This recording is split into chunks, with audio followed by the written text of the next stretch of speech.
Bonjour, c'est Moussa Dioum, bienvenue sur ma chaîne YouTube. Aujourd'hui, on va continuer notre chapitre sur la synapse. On avait parlé de la synapse extratrice et la synapse inhibitrice en parlant de leur fonctionnement. Aujourd'hui, on va aborder la deuxième partie qu'on appelle l'intégration. L'intégration, c'est quoi? C'est la sommation algébrique de tous les PPS. Et quand on dit c'est la sommation algébrique de tous les PPS, quand on dit PPS, c'est le potentiel postsynaptique. Ça peut être un PPSE ou un PPSI. Alors que le PPSE, c'est le résultat d'une synapse excitatrice et le PPSI est le résultat d'une synapse inhibitrice. Et au niveau de cette partie, il y aura deux types d'intégration. Ce qu'on appelle la sommation temporelle, une sommation qui est temporelle,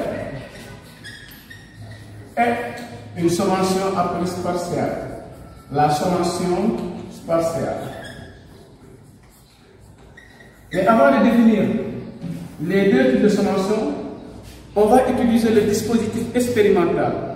L'habitude, quand on donne un exercice au baccalauréat sur la transmission synaptique, on va vous proposer le document suivant. Et le document suivant est constitué par des neurones présynaptiques qu'on appelle nommés le neurone NA. NA, c'est le neurone présynaptique A. NB, neurone présynaptique B. NC, le neurone présynaptique C. Donc ici, vous avez trois types de neurones qu'on appelle les neurones présynaptiques. Et vous avez un seul neurone qu'on appelle le neurone P. Le neurone P, c'est le neurone postsynaptique. Et comment le neurone postsynaptique reçoit les influx nerveux venant au niveau des neurones présynaptiques? Parce que c'est ça l'objectif de la transmission synaptique. La transmission synaptique, à chimie, c'est quoi? C'est le passage de l'influx nerveux du neurone présynaptique vers le neurone postsynaptique. Et d'habitude, si vous avez ce schéma, on peut donner des questions concernant sur les neurones présynaptiques A, B, C. Parce que d'habitude, on vous demande quelle est la nature. On peut demander quelle est la nature de la synapse AP, c'est-à-dire A, le neurone présynaptique, P, le neurone postsynaptique. Quelle est la nature du synapse BP? Quelle est la nature du synapse CP? Donc c'est pour montrer que le neurone P, c'est le neurone postsynaptique. Les neurones A, B, C, ce sont des neurones présynaptiques. Et ce qu'on doit retenir ici, j'ai représenté STA. STA, c'est la simulation du neurone A, la simulation du neurone B, la simulation du neurone C, qu'on appelle STC. Et j'ai utilisé trois oscilloscopes au niveau des neurones présynaptiques nommés l'oscilloscope OA, l'oscilloscope OB, l'oscilloscope OC. Et quel est l'intérêt de poser les oscilloscopes au niveau des neurones présynaptiques? C'est pour enregistrer les phénomènes électriques. Et les phénomènes électriques, on peut noter les potentiels postsynaptiques, le potentiel d'action, le potentiel de repos. Et ici, au niveau de la jonction entre le neurone AB, AB, BP, CP, j'ai représenté un seul oscilloscope qu'on appelle O1. Et au niveau de notre raisonnement, on va expliquer pourquoi vous avez un seul oscilloscope qui peut relier les trois jonctions en parlant de la synapse AB, BP et CP. Et au niveau du segment initial, quand on dit segment initial, c'est le site générateur. Quand on dit le site générateur, c'est le lieu de naissance de potentiel d'action ou bien un message au niveau du moteur ou bien au niveau du neurone moteur ou bien au niveau du corps cellulaire. Autrement dit, c'est le neurone postsynaptique. Et j'ai représenté un troisième oscilloscope au niveau de l'action. C'est pour montrer que la transmission synaptique se fait du neurone présynaptique vers le neurone postsynaptique et le neurone postsynaptique, à partir du segment initial, va enregistrer un PZ. Le PZ, c'est quoi? C'est le potentiel global. Et ce potentiel global peut être un PPSE ou un PPSI. Et pour avoir un potentiel d'action au niveau de l'oscilloscope O3, il faut avoir un PPSE dont la valeur est à moins 50, parce que moins 50, c'est le seuil d'obtention du potentiel d'action. Donc, on va faire un petit résumé concernant les différents types d'oscilloscopes et les enregistrements qu'on peut enregistrer au niveau de ces oscilloscopes. Et quelle serait la nature des simulations du neurone A, B, C. Donc, pour cette partie, on va vous donner quelques informations à retenir. Donc, à retenir, je dis, au niveau des oscilloscopes, au niveau de OA. OA, c'est l'oscilloscope posé au niveau du neurone A, OB et OC. on peut avoir un message nerveux ou un potentiel d'action mais à condition que la simulation des neurones présynaptiques soit efficace.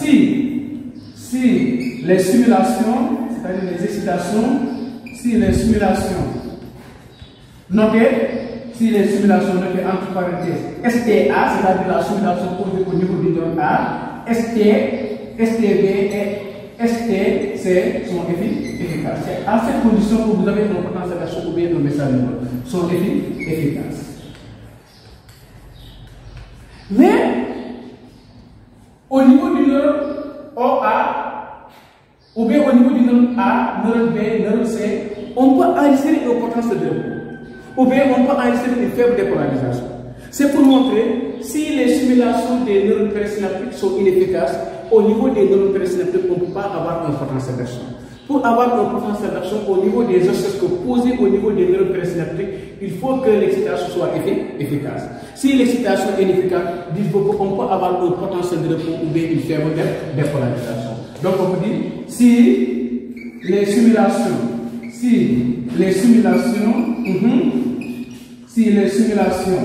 STA, STB et STC sont inefficaces,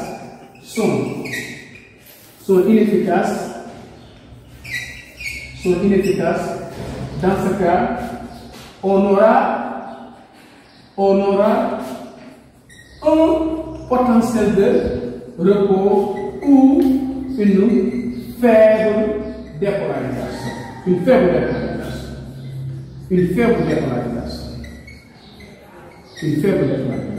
Ou en O4, OA, OB et OC. Et attention, au niveau des neurones présynaptiques, soit dans un exercice au baccalauréat, on peut dire voici l'oscilloscope OA. Et OA est posé au niveau du neurone présynaptique. On vous représente ce schéma. Et ce schéma, ici vous avez moins 50, ici vous avez moins 65, le C est égal à moins 50. On pose la question, identifiez ce tracé. Regardez bien la position de l'oscilloscope. Si l'oscilloscope est posé au niveau du neurone présynaptique, c'est-à-dire au niveau du bouton synaptique, et que vous avez une faible dépolarisation, s'il vous plaît, ne parlez pas de PPSE.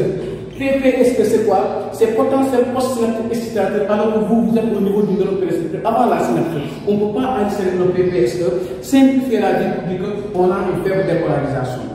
Si on voit pourquoi on a une faible dépolarisation, parce que la simulation du neurone présynaptique est inefficace. Si la simulation est efficace, on ne peut pas avoir une faible dépolarisation, mais plutôt un potentiel d'action. Mais faites attention sur les tracés. Avant de parler d'un PPSE ou bien un PPSD, rassurez-vous que vous êtes au niveau du neurone postsynaptique ou bien au niveau du corps cellulaire. Au niveau des neurones présynaptiques, on ne peut pas insérer un PPSD ni un PPSI. Au niveau des neurones présynaptiques, on ne peut pas insérer un potentiel d'action ou bien un potentiel de repos ou bien une faible dépolarisation. Donc après avoir donné les possibilités qu'on peut insérer au niveau des neurones présynaptiques, on va attaquer le corps cellulaire.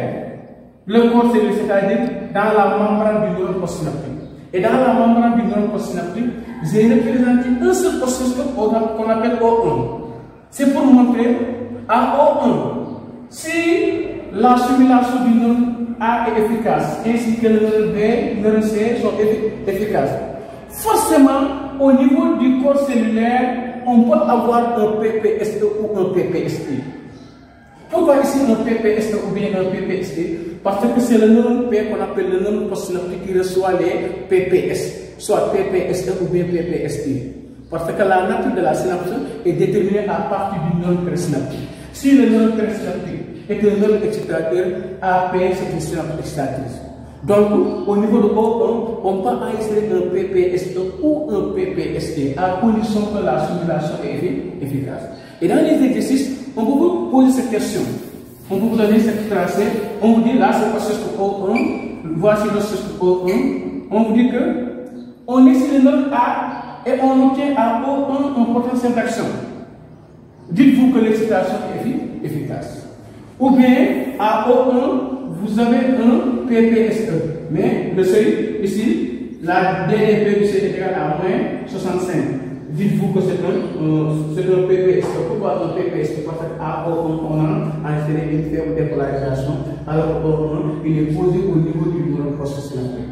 Et on va vous demander quelle est la nature de cette simulation. Dites-vous que la simulation est efficace. Donc, en résumé, à O1, on peut avoir un PPSE ou un PPSI si la simulation des neurones présynaptiques est efficace. Donc, on va faire ça. À O1, on peut avoir O1, il est placé au niveau du neurone postsynaptique, plus précisément au niveau du corps cellulaire. À O1, on peut avoir un PPSE ou un PPSI si les simulations des neurones présynaptiques sont efficaces. Si les simulations qu'on appelle STA, STB et STC sont efficaces. Mais à O1 ici, toujours au niveau du neurone postsynaptique, au niveau du corps cellulaire, on peut enregistrer un potentiel de repos. Au lieu d'enregistrer un PPSE ou bien un PPSI, on peut enregistrer ce qu'on appelle un potentiel de repos. Pourquoi un potentiel de repos? Parce que si la simulation des neurones présynaptiques est inefficace, il n'y aura pas la transmission synaptique. Et la transmission synaptique commence à partir du neurone présynaptique. Pourquoi? Parce qu'au niveau du neurone présynaptique, pour qu'il y ait transmission synaptique, il faut qu'il y ait la libération du neurotransmetteur. Ça doit être l'acétylcholine ou bien le GABA. Si l'acétylcholine ou bien le GABA n'est pas libéré, on ne peut pas avoir la dépolarisation du neurone postsynaptique ou l'hyperpolarisation du neurone postsynaptique. L'absence de dépolarisation et d'hyperpolarisation, vous avez le potentiel de repos. Donc, dans les exercices, au niveau du corps cellulaire, si vous avez un potentiel de repos, dites-vous que l'excitation du neurone présynaptique ou bien les excitations qu'on avait posées au niveau des neurones présynaptiques sont inefficaces. Donc, on va noter cette hypothèse ou bien cette possibilité. À O1, on aura un potentiel de repos. On aura un potentiel de repos. Si les simulations, toujours STA, STB, ce sont des simulations posées au niveau des neurones présynaptiques, et STC sont inefficaces. Voilà, notez ça. Sont inefficaces.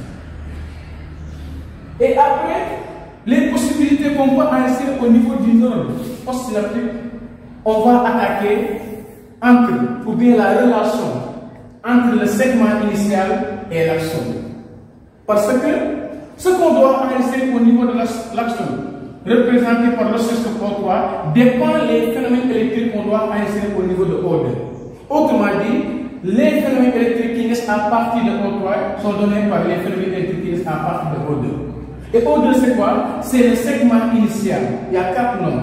Le segment initial, ou cône axonique, ou cône d'implantation, ou site générateur. Il y a 4 noms. Site générateur. Parce qu'au baccalauréat, on peut ne pas donner la position de l'oscilloscope. On dit on excite le neurone présynaptique et on a enregistré un PPSE au niveau du site générateur. Rassurez-vous que c'est au niveau du segment initial. Et au niveau du segment initial, si vous avez un PPSE, qui est supérieur ou égal à moins 50, parce que pour avoir un potentiel d'action, il faut que le seuil atteigne moins 50, parce que moins 50 millivolts, c'est le seuil. Si vous avez ici un PPSE supérieur ou égal à moins 50, au niveau de l'axone, il y aura un potentiel d'action. Si vous avez ici un PPSE au niveau du segment initial inférieur au seuil, au niveau de l'axone, vous aurez un potentiel de repos. Ou bien, au niveau du segment initial, si vous avez un PPSI, au niveau de l'axone, vous aurez un potentiel de repos parce qu'un PPSI génère toujours un potentiel de repos. Ou bien, si vous avez un PPSI qui est égal à un PPSE, au niveau de l'axone, vous aurez un potentiel de repos. Donc, on va noter cette information. Au niveau du segment initial, le segment initial est représenté par le chiffre O2. Donc, je dis en O2, segment initial, ça veut dire au niveau du segment initial, O2 est posé au niveau du segment initial. En O2, si on a un PPSE supérieur ou égal à moins 50 millivolts, entre parenthèses c'est le seuil, c'est-à-dire au niveau de l'action, donc en O3 est posé au niveau de l'action, donc à O3 on aura un potentiel d'action. Ou bien, toujours au niveau du segment initial, à O2 est posé au niveau du segment initial. Donc, entre parenthèses, segment initial. Si on a un PPSE, potentiel postsynaptique excitateur, inférieur au seuil, inférieur à moins 50 millivolts, donc en O3, toujours au niveau de l'action, on aura un potentiel de repos. Un potentiel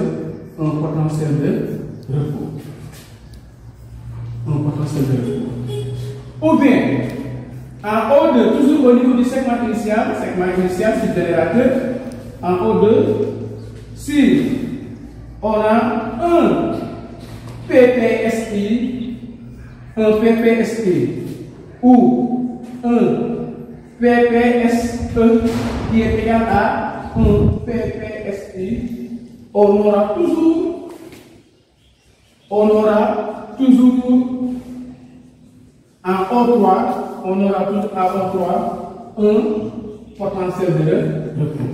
Donc voici les possibilités qu'on peut insérer au niveau du segment initial et au niveau de l'action. Donc rassurez-vous qu'au niveau de O2, si on a un PPSE, au niveau de PPSE inférieur au seuil, O3 potentiel de repos. Au niveau du segment initial, un PPSE supérieur au seuil, vous aurez ici un potentiel de repos. Si au niveau du segment initial, vous avez un PPSE qui est égal à un PPSE, au niveau de l'action, on aura un potentiel de repos. Et dans les exercices, si on a une expérience, parce que vous vous demandez, il s'agit de quel type d'intégration? Parce que vous avez deux types d'intégration, la sommation algébrique et la sommation partielle. Si, dans une expérience, on excite le neurone présynaptique 4 fois. Pourquoi on excite 4 fois? Parce que dans les exercices, c'est pour avoir un potentiel d'action. Et tout à l'heure, dans la partie suivante, on va expliquer comment on fait pour calculer, pour savoir le nombre de simulations portées au niveau du neurone présynaptique pour avoir un potentiel d'action. Et si on excite un neurone présynaptique 4 fois, ou bien 2 fois, ou bien 3 fois, et vous avez enregistré un phénomène électrique au niveau du segment initial qu'on appelle le potentiel global, dites-vous que c'est la sommation temporelle. Pourquoi c'est la sommation temporelle? Parce que la sommation temporelle, par définition, c'est quoi? C'est lorsque le potentiel global obtenu au niveau du segment initial résulte par l'excitation, par 2 ou bien 3 excitations portant sur le même neurone présynaptique. C'est ça la sommation temporelle. Mais pour avoir la sommation spatiale, ou la sommation partielle, la sommation partielle, là, rassurez-vous qu'on a excité 2 neurones différents. Si on excite le neurone A, B, neurone A 2 fois, neurone B 3 fois, si on vous demande quel type d'intégration, dites-vous que c'est la sommation partielle. Donc vous avez 2 types de sommation et les 2 types de sommation constituent ce qu'on appelle l'intégration. Donc en résumé, vous maîtrisez les explications parce que si on donne une compétence méthodologique au baccalauréat sur la transition synaptique, on peut vous proposer ce qu'on appelle le dispositif expérimental. Et même, en même temps, on peut intégrer des substances comme le curat qui peut empêcher la transition synaptique.